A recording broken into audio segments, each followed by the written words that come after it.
Good morning student. कक्षा 9 subject Hindi, English medium और Gujarati medium. आज हम देखेंगे 16वां चैप्टर भारतीय संस्कृति में गुरु शिष्य संबंध। इसके राइटर है आनंद शंकर माधवन और साहित्य का प्रकार है निबंध। श्री आनंद शंकर माधवन का जन्म केरल प्रदेश के क्विलन जिले में हुआ था। डॉक्टर जाकिर हुसैन के संपर्क में आने से हिंदू मुस्लिम के मधुर संबंधों को पक्षधर बन गए। महात्मा गांधी के भारत छोड़ो आंदोलन में भी माधवन जी का सक्रिय सहभाग रहा। जेल में रहकर हिंदी भाषा का अध्ययन किया। जेल से छूटकर उन्होंने भारत भ्रमण को निकल पड़े और बाद में बिहार में मंदर विद्यापीठ की स्थापना की। सन 1984 में अद्वैत मिशन और सन 1985 में शिवधाम अभिनव शिक्षा नगरी की स्थापना की। अब वो तीनों संस्थाओं के संचालक हैं। मलयालम तथा तमिल दोनों ही भाषाओं पर पूर्ण अधिकार होने के बावजूद उन्होंने हिंदी साहित्य सृष्टि की। उनके विषयों में दार्शनिकता, आधुनिकता एवं आध्यात्मिकता का बाहुल्य है।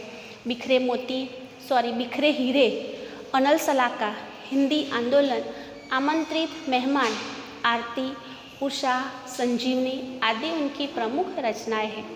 आमंत्रित मेहमान बिहार राष्ट्रभाषा परिषद द्वारा पुरस्कृत है। माधवन जी ने प्राचीन गुरु शिष्य परंपरा की गरिमा को स्पष्ट करते हुए वर्तमान शिक्षा प्रणाली पर परोक्ष रूप से करारा व्यंग्य किया है। हमारे समाज में व्यावसायिक संस्कृति का बोलबाला है। इस कारण गुरु शिष्य संबंधों में परिवर्तन आया है। पहले विद्यालय मंदिर के समान माने जाते थे। शिक्षा देना एक आध्यात्मिक अनुष्ठान था। वह परम सुख प्राप्ति का एक माध्यम था। उस जमाने में पैसे देकर शिक्षा खरीदी नहीं जाती थी। क्या आज वैसी स्थिति है? क्या आज शिक्षा के क्षेत्र में वही निष्ठा, वही त्याग नजर आता है? लेखक ने हमें अंतर्मुख होकर सोचने के लिए बाध्य किया है। प्राचीन भारत में गुरु शिष्य संबंध की एक उज्जवल परंपरा थी। तब गुरु का आश्रम विद्या मंदिर के समान होता था। वहाँ पैसे का कोई स्थान नहीं था। आज पश्चिम के प्रभाव से गुरु शिष्य संबंध बदल गए। प्रस्तुत लेख में लेखक ने भारतीय संस्कृति में गुरु शिष्य संबंध के बारे में बताया है। पहले विद्यालय मंदिर के समान थे। जो प्राचीन काल की हम बात करें तो प्राचीन भारत में विद्यालय मंदिर के समान माने जाते थे। शिक्षा देना एक आध्यात्मिक अनुष्ठान था। विद्या पैसे देकर खरीदी या बेची नहीं जाती थी। शिक्षा देना परमेश्वर को पाने का एक माध्यम था। शिष्य पुत्र से अधिक प्रिय होते थे। आज की स्थिति में क्या हुआ है? तो आज यूरोप के प्रभाव से शिक्षा क्षेत्र में व्यावसायिक संस्कृति आ गई है। शिक्षक वेतनभोगी हो गए हैं और शिष्यों को शुल्क यानी फीस देकर विद्या प्राप्त करनी पड़ती है।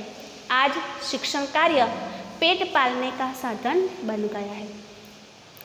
भारतीयों के स्वभाव के बारे में बात करें तो भारत के लोगों को अपने यहाँ की मूल्यवान चीज़ों का मूल्य तभी समझ में आता है जब विदेशों में उनकी कदर की जाती है। भारत में विवेकानंद का स्वागत तभी हुआ था जब अमेरिका में उन्होंने नाम कमा लिया। नोबेल पुरस्कार मिलने पर ही बंगाली लोग रविंद्रनाथ ठाकुर का सम्मान करने लगे। भरतनाट्यम और कथकली जैसे नृत्य विदेशों में लोकप्रिय होने के बाद ही यहाँ लोकप्रिय हुए। आज भारत में अमेरिका, इंग्लैंड या जर्मनी जाना स्वर्ग जाने जैसा लगता है। वे नहीं जानते कि जर्मनी का विद्वान मैक्स मुलर भारत में आने के लिए जीवन भर प्रार्थना करता था। एक प्रसिद्ध गामा पहलवान पत्रकार है। वो प्रसिद्ध पहलवान गामा ने मुंबई आकर दुनिया के सारे पहलवानों को उससे कुश्ती में जीतने के लिए ललकारा। एक पत्रकार ने गामा से कहा, दुनिया के पहलवानों को ललकारने से पहले आप अपने अमुक शिष्यों से लड़कर लड़कर तो दिखाइए। गामा ने उस पत्रकार को उत्तर दिया, आप किसकी बात कर रहे हैं? वह मेरा शिष्य है, वह मेरे बेटे से भी प्रिय है, उसमें और मुझ में कोई अंतर नहीं, फर्क नहीं। मैं लड़ा या वह लड़ा, दोनों बराबर है, बराबर ही होगा। मैं चाहता हूँ कि वह मुझसे ज़्यादा नाम कमाए। मुझे लगता है आप हिंदुस्तानी नहीं हैं। उत्तम शिष्य मिलना बहुत मुश्किल है।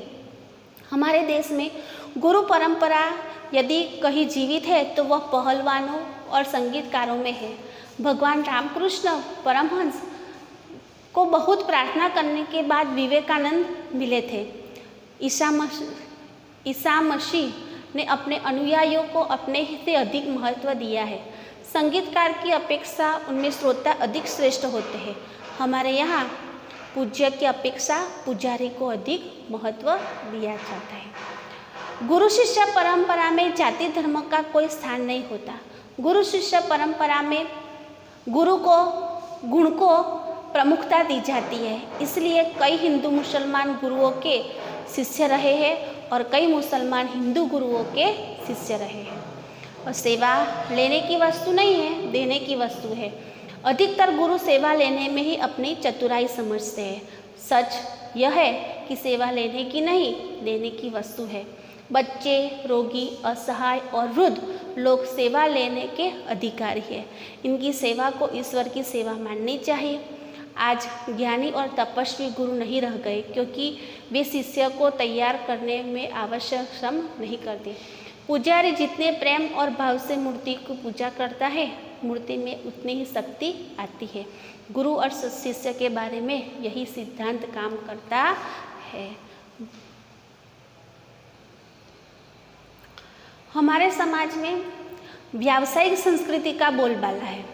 इसी कारण गुरु शिष्य संबंध में परिवर्तन आया है। व्यावसायिक, पहले विद्यालय मंदिर के समान माने जाते हैं। हमारे देश में हम देखें तो बड़ी बड़ी विद्यापीठें होती थी। तक्षशिला, नालंदा, वल्लभी जैसी विद्यापीठ होती थी। वहाँ जाकर जिसे ज्ञान पाने की इच्छा हो वो वहाँ पर निःशुल्क यानी कुछ भी पैसे दिए बिना वहाँ पर हम शिक्षा ले सकते थे। यानी पहले विद्यालय मंदिर के समान माने जाते थे। शिक्षा देना एक आध्यात्मिक अनुष्ठान यानी परमेश्वर प्राप्ति करने के लिए बनाए हुए नियम में से एक नियम, जिससे हम नित्य के मुताबिक वो अनुष्ठान होता था। वह परमेश्वर प्राप्ति का एक माध्यम था, जरिया। ईश्वर को प्राप्त करने का एक माध्यम ये शिक्षा देने का कार्य था। पैसे देकर शिक्षा खरीदी नहीं जाती थी। हमारी 3 सबसे बड़ी यूनिवर्सिटी भारत में थी, तक्षशिला, नालंदा और वल्लभी। और इन्हीं विद्यापीठों में विदेश से आकर भी स्टूडेंट यहाँ पे पढ़ाई करते थे। तो यहाँ पे पढ़ने के लिए ये शिक्षा खरीदी और क्रय विक्रय जिसे बोलते हैं, यानी पैसे देकर लेन देन की जो शिक्षा वो भारत में होती नहीं थी। यहाँ निःशुल्क पढ़ाई शिक्षा दी जाती थी। पैसे देकर शिक्षा खरीदी नहीं जाती थी। आज स्थिति बिल्कुल बदल गई है और अब शिक्षण कार्य पेट पालने का साधन बन गया है। बहुत से क्लासेस खोल दिए, स्कूल खोल दी और कमाने का जरिया पेट पालना यानी कमाना एक साधन, ये एजुकेशन संस्थाएं सब हो गई है। लेकिन हमारे प्राचीन समय में देखें तो शिक्षा बेचने का कार्य होता नहीं था। लेकिन स्थिति आज बिल्कुल बदल गई। जिसे भारतीय संस्कृति कहा जाना चाहिए वह आज भारतीय मानसिक क्षितिज में क्रियाशील नहीं है। जो भारतीय संस्कृति जो हमारी प्राचीन है, लेकिन वो आज लोगों की मानसिक स्थिति में क्रियाशील नहीं है। आज एक प्रकार की अव्यवस्थित व्यावसायिक संस्कृति व्याप्त है, जिसकी जड़ शायद यूरोप में है। आपको पता होगा मैकोलेना नाम का एक एजुकेशन मिनिस्टर धाराशास्त्री जो था वो भारत आया और उन्होंने ही ये इंग्लिश में एजुकेशन देने के लिए अनुरोध किया और उसी के गाइडलाइंस में डलहौसी ने फिर यहाँ पे इंग्लिश में टीचिंग देने की शुरुआत की। वो आप लोगों ने एसएस में पढ़ाई होगा। तो इसकी मूल शायद यूरोप में है, क्योंकि वो यूरोप से ही आया हुआ था। आज की जो शिक्षा पद्धति जो हम ले रहे हैं उसकी जड़ यूरोप में है। भारतीयों के सार्वजनिक व्यवहार में गुरु शिष्य संबंध का भी तद अनुरूप परिवर्तन हो रहा है। जैसे ही शिक्षा नीति आई उसी के अनुसार हमारी जो गुरु शिष्य संबंध में भी उसी तरह परिवर्तन आ गया। यहाँ गुरु वेतनभोगी नहीं होते थे और न शिष्य को कोई शुल्क देना पड़ता था। पैसे देकर विद्या खरीदने की यह क्रय विक्रय पद्धति निसंदेश भारतीय मिट्टी का उपज नहीं है। बहुत से हम पुराणों में, वेदों में, स्टोरियों में अगर सुने तो हमें पहले हमारे 4 वर्णाश्रम बनाए हुए थे और उसी में विद्या प्राप्ति करने के लिए हमें गुरु के यहाँ रहना पड़ता। वहीं पे गुरु के आश्रम में रहकर पूरा काम, जो हमारी पढ़ाई जब तक पूरी नहीं होती थी तब तक हमें गुरु के यहाँ ही रहना पड़ता। उनके घर जो पका हुआ खाना था वही खाना पड़ता था। वो जो काम दिखाए, जो हमें बतलाए, वही काम हमको करना पड़ता था। यानी कि क्रय विक्रय, खरीदना और लेना, ये पद्धति भारतीय मिट्टी की उपज नहीं है। शिक्षणालय एक प्रकार के आश्रम अथवा मंदिर समान थे। गुरुकुल, गुरु विद्या मंदिर ऐसे नाम हुआ करते थे। सांदीपनी ऋषि का आश्रम जो उज्जैन में है, जहाँ पर हमारे श्री कृष्ण भगवान ने शिक्षा प्राप्त की थी। राजा हो या रंक हो, जिसे भी विद्या प्राप्त करनी हो वो गुरु के आश्रम में ही जाए और वहीं पे रहकर वहीं पे पढ़ाई करके सभी बच्चों के साथ, ऐसा नहीं कि अगर राजा का लड़का है तो उसके लिए कोई अलग व्यवस्था, गुरु उसके घर पर राजमहल में आकर उन्हें पढ़ाए, नहीं। अगर उन्हें विद्या प्राप्त करनी हो तो उनके राजकुमार को भी जो उनके गुरु हो, जैसे हम पांडवों की बात करें तो द्रोणाचार्य के आश्रम में उन्होंने शिक्षा प्राप्त की। कृष्ण जी के बारे में बात करें तो सांदीपनी ऋषि जी के आश्रम में उन्होंने शिक्षा प्राप्त की। तो ऐसे बहुत से हमारे राजा जो होया करते थे वो भी उनके राजकुमारों को जब भी विद्या प्राप्त करनी होती थी तो ऐसे गुरुकुल थे, ऐसे गुरुकुलों में रहकर ही वो विद्या प्राप्त करते थे। तक्षशिला की बात करें तो तक्षशिला भी हमारी पुरानी विद्यापीठ है और वहीं पे देश विदेश से, भारत के तो सही लेकिन देश विदेश के स्टूडेंट वहाँ पर आकर विद्या प्राप्त करते थे और विद्या प्राप्त करने में उन्हें कोई फीस देनी पड़ती नहीं थी। अब हमें चले कि अगर इतने सारे बच्चे एक साथ अगर पढ़ाई करें तो उन्हें खाने पीने का इंतजाम कौन करता होगा? तो राजा जो होते थे वो ऐसी विद्यापीठ यानी यूनिवर्सिटी चलाने के लिए अमुक ऐसे जो गांव होते थे वो उनको दान में दिए हुए थे। तो उससे जो कोई टैक्स वसूला जाता तो उसका उपयोग वो ये सब चलाने में किया करते थे। तो इसीलिए ऐसे गुरु को कोई फीस देनी पड़ती नहीं थी।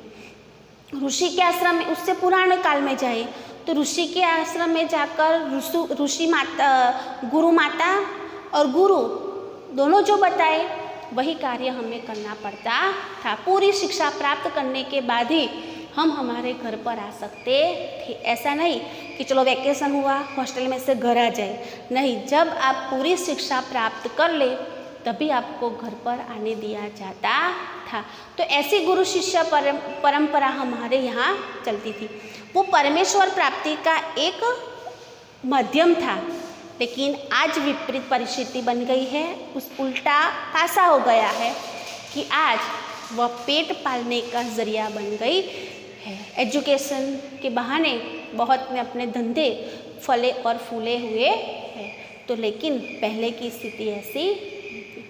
प्रारंभ में विवेकानंद को भारत में महत्वपूर्ण स्थान प्राप्त नहीं हुआ। जब उन्होंने अमेरिकन नाम कमा लिया तो भारतवासी दौड़े मालाएं लेकर स्वागत करने। रविंद्रनाथ ठाकुर को नोबेल पुरस्कार मिला तो बंगाली लोग दौड़े यह राग अलापते हुए अमादेर कठोर सपूत।